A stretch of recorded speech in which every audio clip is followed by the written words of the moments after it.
I learnt Lastone therapy, one of the very small conversations, it wasn't such a huge conversation, but we learned what was called the bud technique.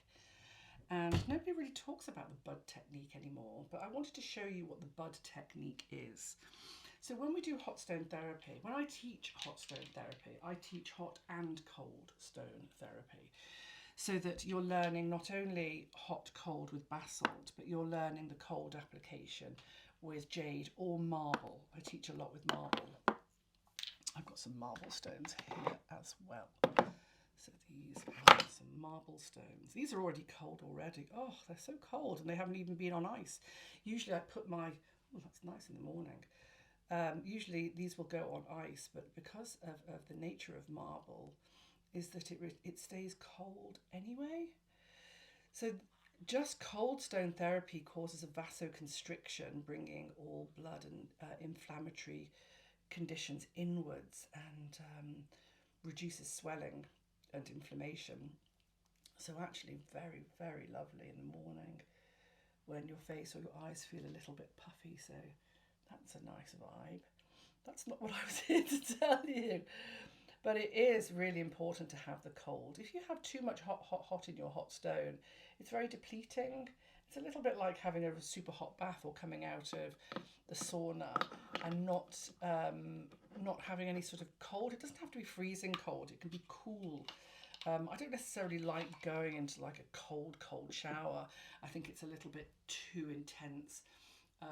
For your chi and certainly for your kidney chi, it can be a little bit too cold, but you can go into sort of like a very, cool, let's call it cool rather than cold. But little applications of chill is very, very nice on the face, really nice. And little applications of chill, very, very nice in certain areas. But immersing yourself in freezing cold water, personally from a Chinese medicine point of view, is actually not advisable. It's too depleting for the kidney energy, and for me as a transplant patient, I would never put myself in extreme cold, just wouldn't deplete my kidney energy like that.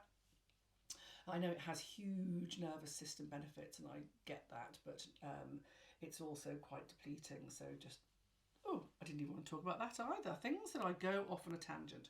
What I wanted to talk about is when you're doing hot, and you've got the vasodilation. Vasodilation, this is on the body, like hot. And this would be either your hot stone massage or your hot stone facials. And then you do cold, and cold, a little bit of cold. And if you do hot and cold, alternative hot and cold temperature, you're creating a vascular pump because you're working with vasodilation, bringing more blood in, and then vasoconstriction, pulling the blood away, bringing blood in, pulling away, and you're creating this vascular pump. And this is really good for circulation and good for releasing tension. If you do the two together, so hot and cold together, this actually works more on the nervous system, and it sort of confuses the nervous system and brings in, to calm the nervous system down, brings in this application of hot and cold together. This is the bud technique, hot and cold together, where the nervous system, the capillaries are going like, oh, are we hot, cold, oh, and the nervous system just goes, oh, I'm just gonna calm down. And so it causes a really beautiful calming, and that's called the bud technique. And nobody really talks about it anymore. It's something that you can use in small amounts, but it's also something that you can use with hot and cold temperature in your massage if you're doing hot and cold massage. So you would have a large basalt and a smaller, and you can go up and down and up and down and up and down with a little bit of hot and cold together. Bud technique.